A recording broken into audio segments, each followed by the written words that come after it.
고린도전서는 고린도 교회 안에 있었던 문제들에 대한 그 해결책을 사도 바울이 말해주고 있는 겁니다.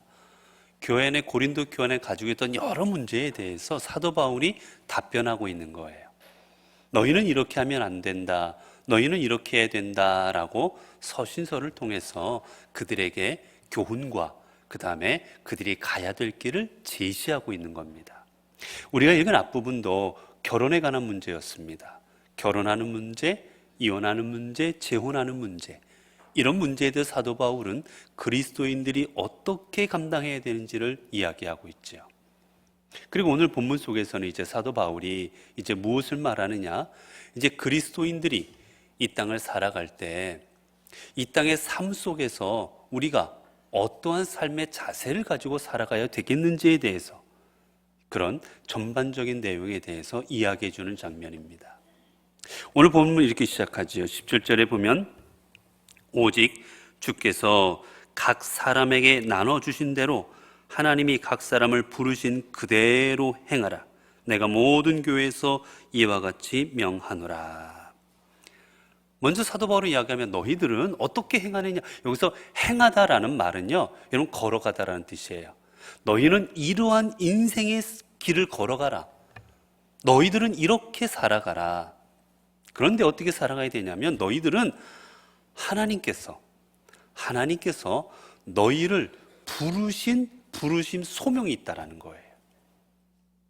여러분, 이 땅을 살아온 우리 모두는 하나님께서 불러주신 소명이 있는 사람입니다. 이 땅에 있는 사람치고 누구든지 간에 어디에 있든, 뭐 울산에 있든 부산에 있든 아니면 연포동에 있든 뭐 달동에 어디에 있든지 간에 상관없어요. 어느 자리에 있든지 간에 하나님이 부르셨다면 하나님께서는 그 사람을 이 땅에 세우신 우리들에게는 소명을 주시고 우리들을 이 땅에 보내셨고, 그리고 우리 믿는 자들을 하나님께서 특별히 불러주신 겁니다. 우리에게는 다 하나님의 부르심이 있어서 이 자리에 있는 거예요. 그게 없는 사람은 아무도 없습니다. 그렇게 어떻게 하느냐?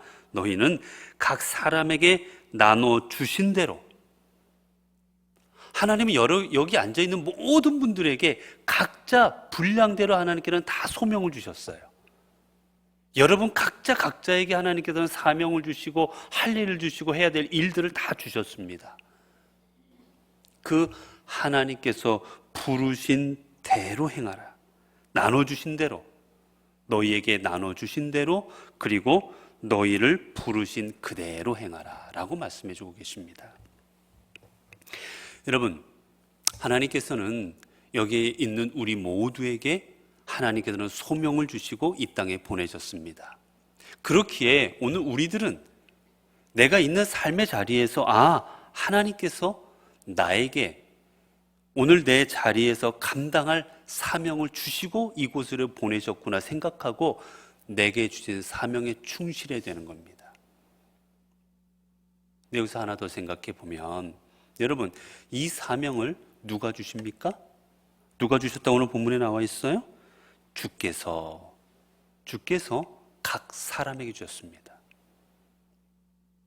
여러분, 전지전능하신 하나님, 이 땅의 모든 이루어진 일들을 다 아시고 오늘 우리가 가진 능력도 다 아시고 내가 뭐가 부족한지, 내가 뭘 잘하는지도 다 아시는 하나님이 나에게 무엇인가를 맡기셨다면, 여러분, 나에게 맡기신 그것은 내가 감당할 만한 일 아니겠습니까? 더 나아가면 내게 주신 그 일이 나에게 가장 합당한 일인 거예요. 우리는 주로 누구네 감이 더 맛있고 커 보여요? 남의 직감, 남의 떡. 여러분, 그런 예가 있어요. 어떤 사람이 짐을 지고 가는데 사람들하고 함께 짐꾼들이 짐을 지는데 내 것만 무거운 거예요. 아무리 봐도 내게 제일 무거워요. 가면서 고민했어요. 내가 이거 아무리 봐도 내게 제일 무거운 것 같으니까 이거 바꿔야 되겠다. 그래서 다 사람들이 잘 때 각 사람들이 이제 짐을 놓고 잠자리에 들었을 거 아니에요? 몰래 밤에 일어나서 다 들어봤어요. 어떤 게 제일 가벼운지. 다 깜깜한 밤에 다 들어보고 하나를 다 들어본 다음에 이것도 들어보고 매보고 한 다음에 이게 제일 가볍다 싶어가지고 그걸 자기 옆에 놓고 잤어요. 자, 지금 눈을 떠봤습니다. 그 가방 누구 가방일까요? 자기 거예요. 내가 여지까지 지고 왔던 가방인 거예요. 그냥 눈으로 보면 다른 사람께 더 커 보이는 겁니다. 괜히 짜장면 먹고 있는데 옆 사람이 짬뽕 먹으면 짬뽕이 맛있을 것 같고 괜히 옆 사람께 더 좋아 보이는 것 뿐이지, 하나님께서는 오늘 우리를 가장 잘 아시기 때문에 우리에게 가장 합당한 것을 우리에게 맡겨주셨다는 겁니다. 그리고 또 하나 오늘 본문 속에서 중요한 게 있는데요. 뭐냐면 각 사람을 부르신 그대로 행하라. 부르신 그대로, 이건 무슨 뜻이냐면 오늘 우리를 부르신 그대로, 내 모습 이대로란 뜻이에요. 즉 이 상황 이대로라는 뜻입니다. 이게 왜 나온 얘기냐? 이런 우리가 어떤 일을 하려고 그러면 우리는 그렇게 해요. 하나님, 내가 건강하면 좀 하겠습니다. 하나님, 내가 좀 능력이 되면 하겠습니다. 하나님, 내가 좀 여건이 좀 되면 할게요. 우리는 언제나 그런 생각을 합니다. 내가 지금 있는 이 상황에서는 감당할 수 없어요.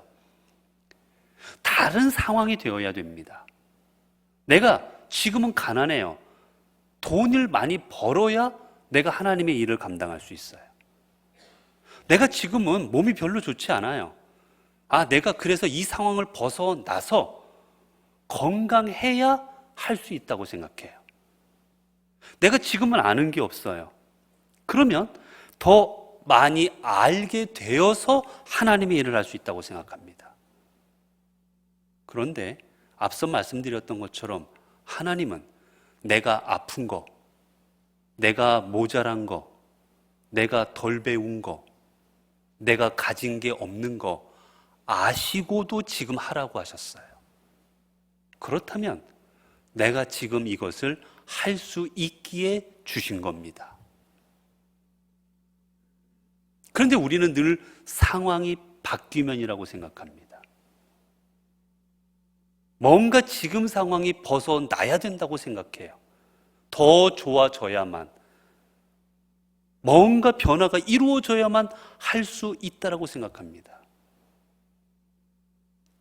죄송하지, 한 걸음 더 나아가면 교회가 어떤 일을 할 때도 그런 일만 생각합니다. 우리 교회가 예산이 더 많아지면 할 수 있다.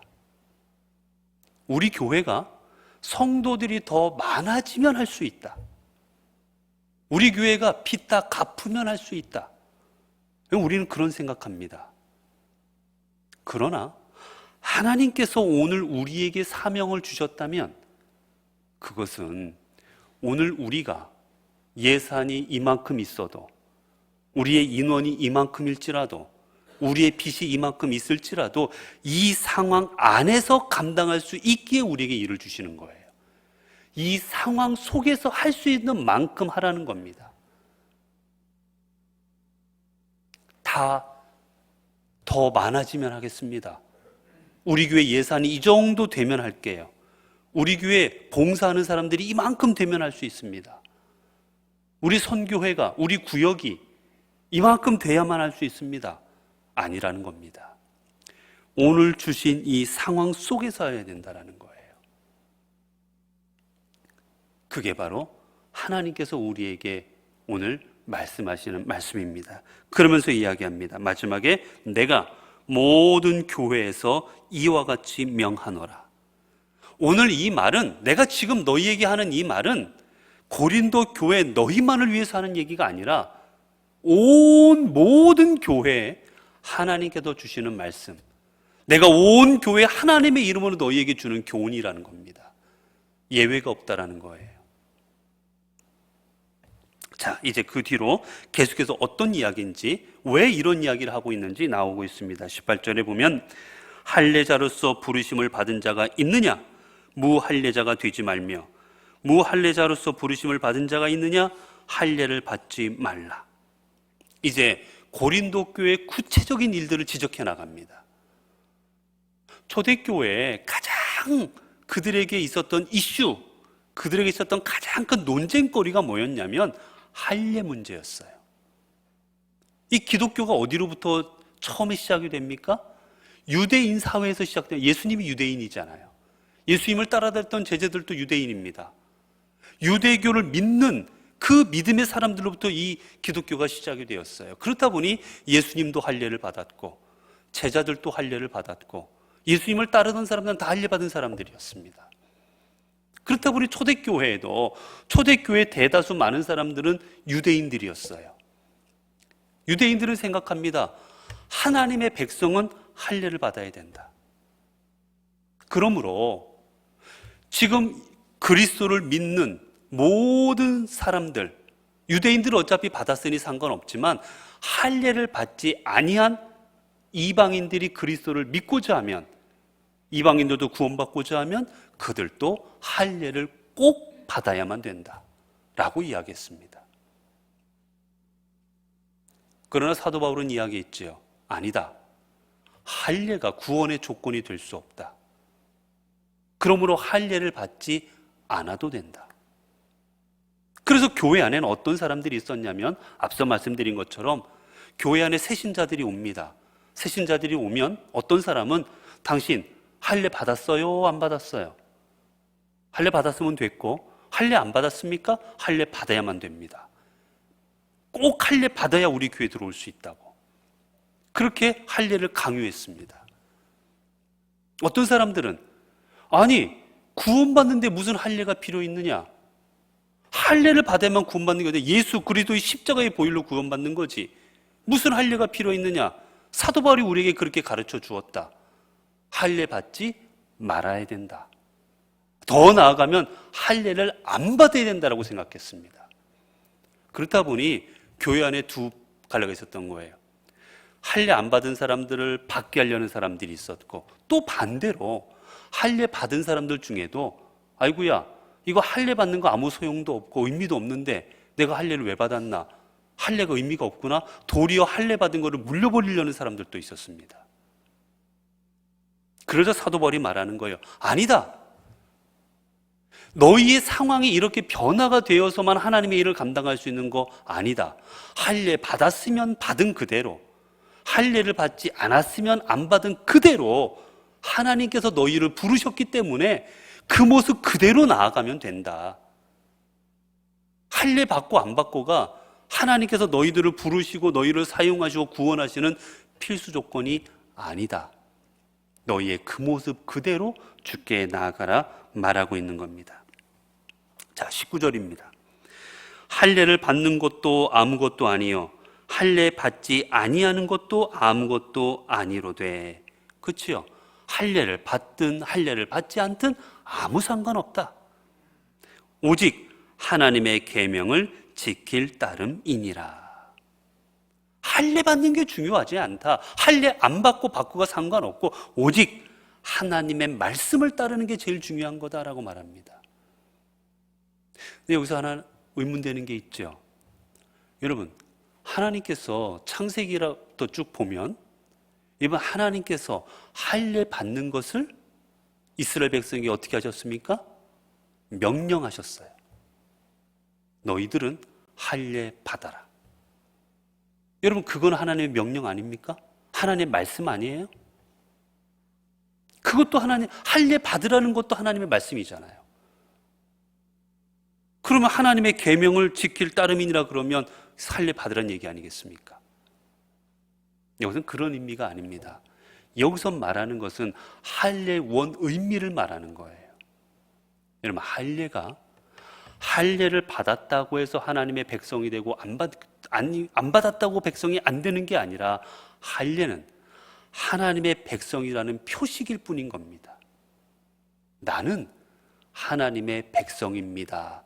하나님을 믿는 사람입니다라고 자신에게 표식을 하는 것 뿐이지 그 표식이 있다고 하나님의 자녀가 되고 표식이 없다고 자녀가 안 되는 게 아니라는 거예요. 여러분, 그렇기에 오늘 주님께서 주시는, 사도 바울을 통해 주시는 이 말씀은 어떤 의미냐면, 이 할례의 문제, 할례를 받았느냐 할례를 받지 않았느냐, 이것은 너희에게 무의미하다. 이것은 무의미하고 너희에게 필요한 것은 무엇이냐면, 너희가 하나님께서 왜 이런 말씀을 하셨는지를 깨닫고, 그리고 그 말씀의 의미를 따라서 온전한 그리스도인으로 살아가는 게 중요하다는 겁니다. 우리 한번 찾아볼까요? 우리 할례에 대해서 신명기 30장 6절입니다. 신명기 30장 6절입니다.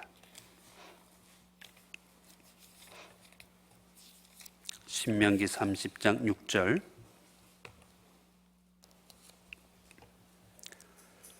자, 신명기 30장 6절. 자, 여러분에게 읽어드리겠습니다.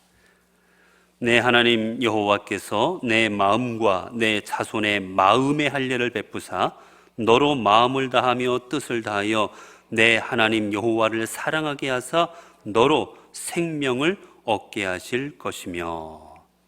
여러분, 어디다 할례하라고 그랬습니까? 마음에. 여러분, 육신의 할례도 이것도 중요하긴 하지만 왜 육신의 할례를 하나님이 얘기하셨느냐? 마음의 할례를 통해서 내가 하나님의 백성이구나. 나는 하나님을 믿고 하나님을 의지하고 하나님만 바라봐야 되는 사람이구나. 그것을 깨달으라고 그걸 하라고 했지. 그걸로 인해서 구원받고 그거 안 했다고 구원 안 받고 그런 의미가 아니라는 거예요. 그렇기에 너희들은 할례를 받고 안 받고가 아니라 할례를 받음으로 구원받은 사람처럼 살아가는 게 중요하듯, 너희는 그리스도인으로서 그리스도인답게 구원받은 자답게 살아가는 것, 이게 더 중요한 거다. 그 얘기를 하고 있는 겁니다. 자, 그 다음에 20절입니다.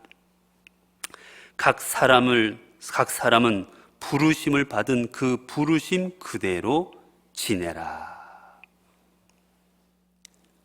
너희를 하나님께서 할례 받은 상태에서 불러주셨다면 받은 상태로 지내고, 너희를 할례 받지 아니한 상태로 불러주셨다면 받지 아니한 상태로 그대로 지내라라는 겁니다.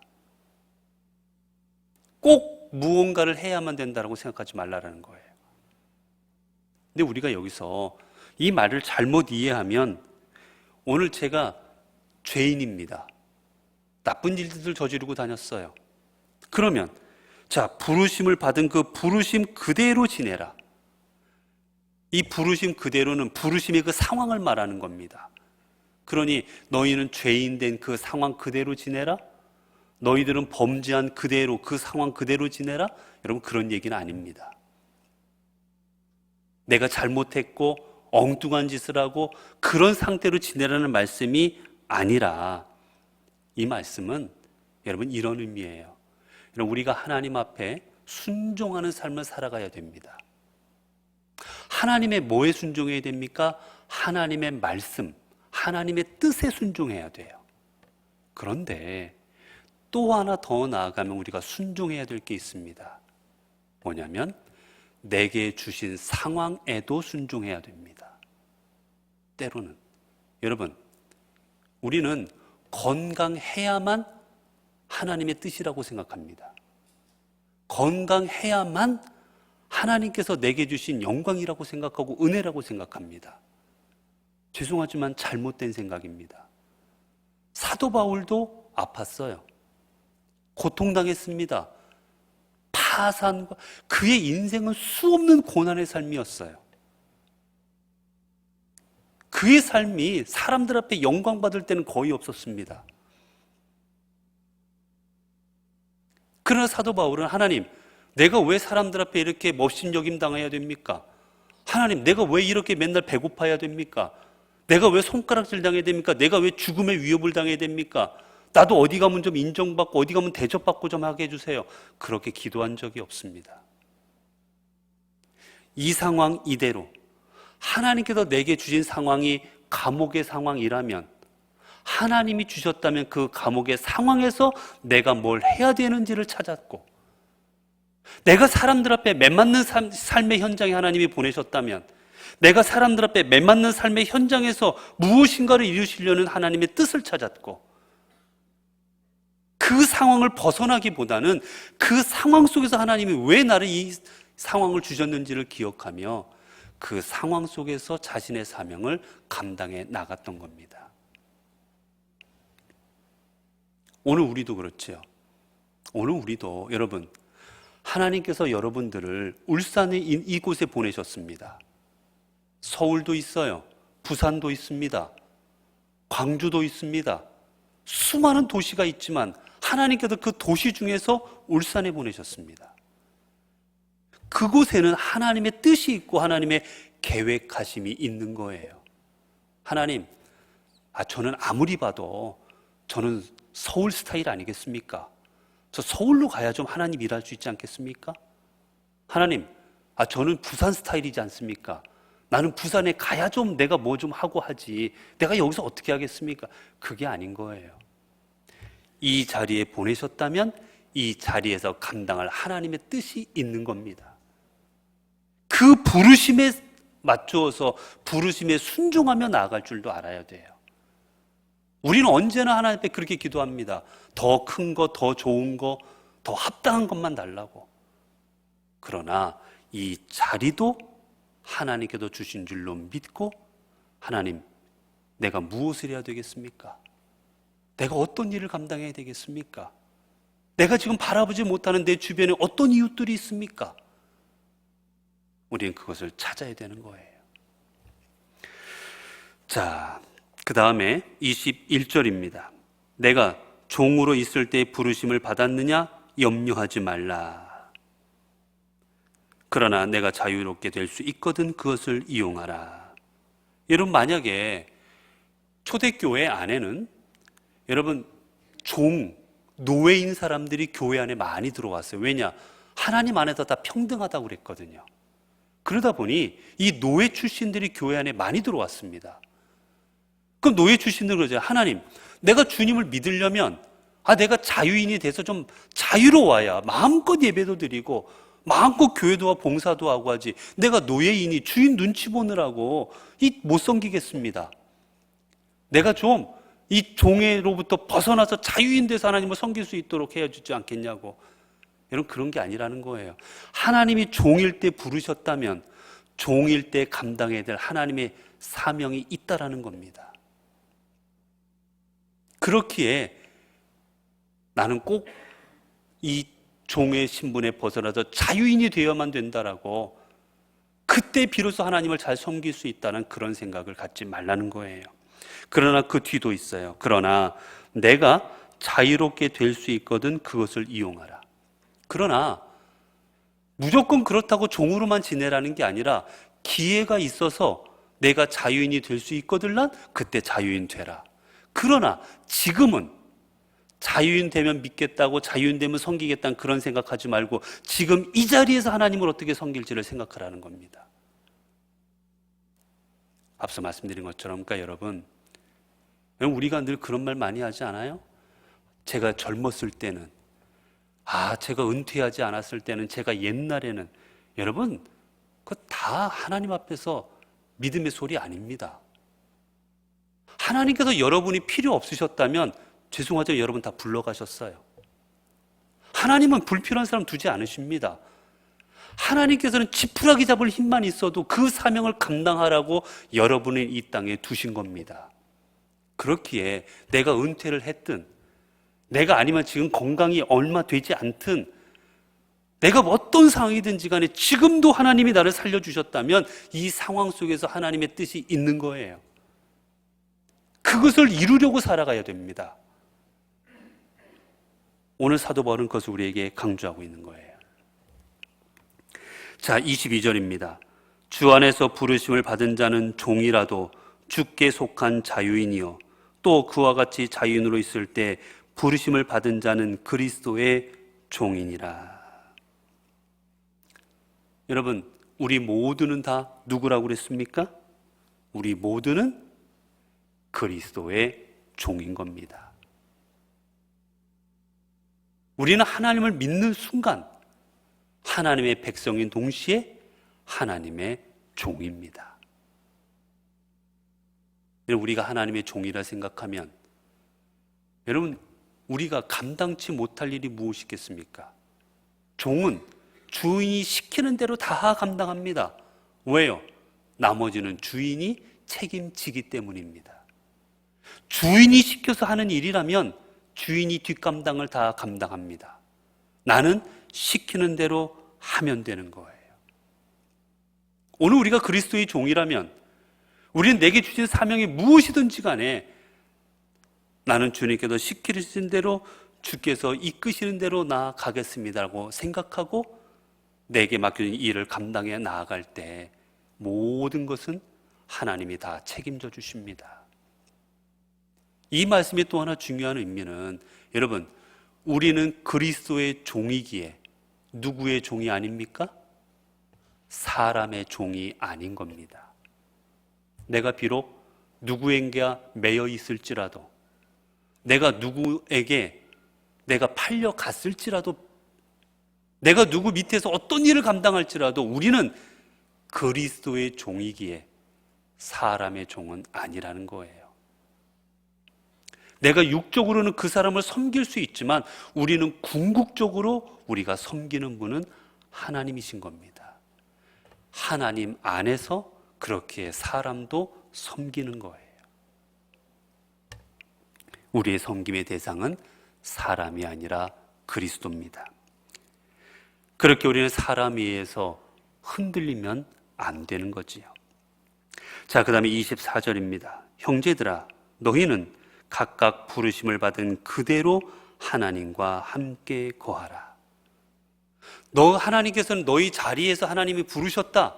감옥이든 어디든 너희 상황 가운데 부르셨으니 그 상황 가운데서 딴 생각하지 말고 하나님과 함께 거하는 삶을 살아가라라고 말씀하십니다. 여러분, 요셉이 아버지 밑에서 그는 남들이 입지 못하는 귀한 옷을 입고 아주 대접을 잘 받으며 살아갔습니다. 그러나 형들의 미움을 받아 애굽의 노예로 팔려가게 되었지요.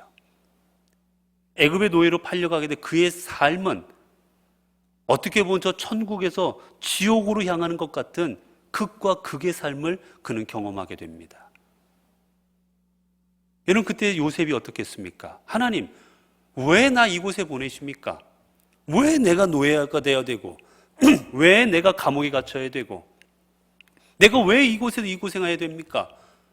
하나님이 살아계시다면, 하나님께서 저를 기억하고 계시다면 이 상황 바꿔주셔야 되는 거 아니겠습니까?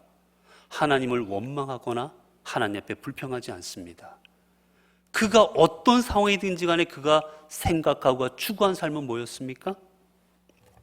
한번 볼까요? 창세기 39장 2절입니다. 창세기 39장 2절입니다. 창세기 39장 2절과 3절 함께 보겠습니다. 2절과 3절 제가 읽어드릴게요. 여호와께서 요셉과 함께 하심으로 그가 형통한 자가 되어 그의 주인 애굽 사람의 집에 있으니 그의 주인이 여호와께서 그와 함께 하심을 보며 또 여호와께서 그의 범사에 형통하게 하심을 보았더라. 그리고 23절도 마찬가지입니다. 간수장은 그의 손에 맡긴 것은 무엇이든지 살펴보지 아니하였으니 이는 여호와께서 요셉과 함께 하심이라. 여호와께서 그를 범사에 형통하게 하셨더라. 여러분, 요셉이 감옥이든 어디든지 간에 그는 어떠한 삶을 살아갔습니까?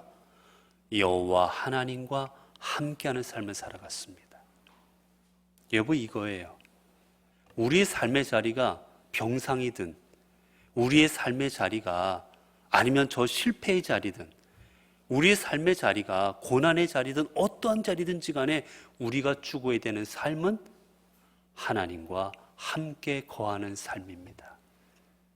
그리하면 하나님께서 요셉을 책임져 주시고 그의 삶을 형통케 하셨듯 우리가 하나님과 함께 사는 삶을 살아갈 때 하나님께서는 우리의 삶을 형통케 하시고 우리에게도 하나님의 은혜를 베풀어 주실 것이기 때문입니다.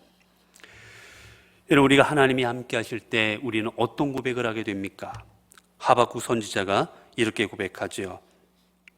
하박국 3장 17절에서 18절을 보게 되면 그가 이렇게 고백합니다. 비록 무화과 나무가 무성하지 못하며 포도나무에 열매가 없으며 감람나무에 소출이 없으며 밭에 먹을 것이 없으며 우리의 양이 없으며 외양간에 소가 없을지라도 나는 여호와로 말미암아 즐거워하며 나는 구원의 하나님으로 말미암아 기뻐하리로다. 주 여호와는 나의 힘이시라. 나의 발을 사슴과 같게 하사 나를 나의 높은 곳으로 다니게 하시리로다. 여러분, 여호와 하나님과 함께하는 사람은 내가 비록 우리의 양이 없고 소가 없을지라도, 소출이 없을지라도 여호와 하나님의 함께하심으로 인하여 기뻐하고 즐거워합니다. 그리고 하나님은 그러한 사람을 높은 곳에 하나님께서는 거하게 하여 주십니다. 사랑하는 성도 여러분, 오늘도 하나님께서는 여러분의 삶의 자리가 어떠한 자리든지 간에 그 자리에서 여러분을 불러주셨습니다. 이제 그 자리에서 하나님께서 오늘 나에게 주신 사명이 무엇인지를 되돌아 보실 수 있기를 바랍니다.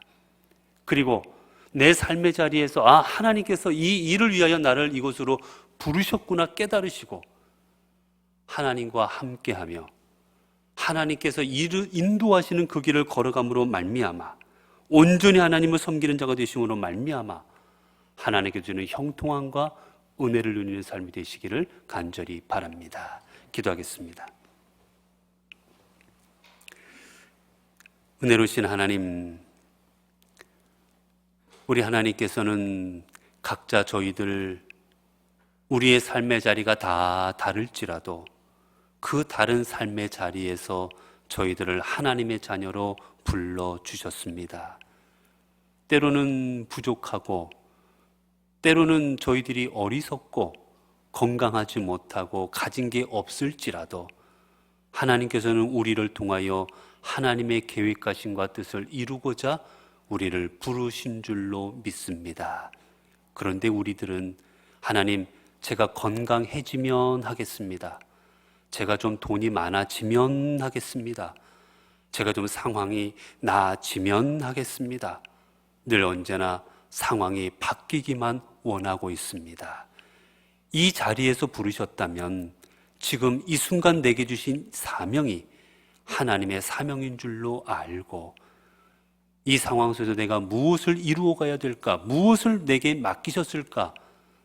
하나님의 뜻을 구하며 깨닫고 그 일을 감당할 수 있는 우리 성도들 되게 하여 주옵소서.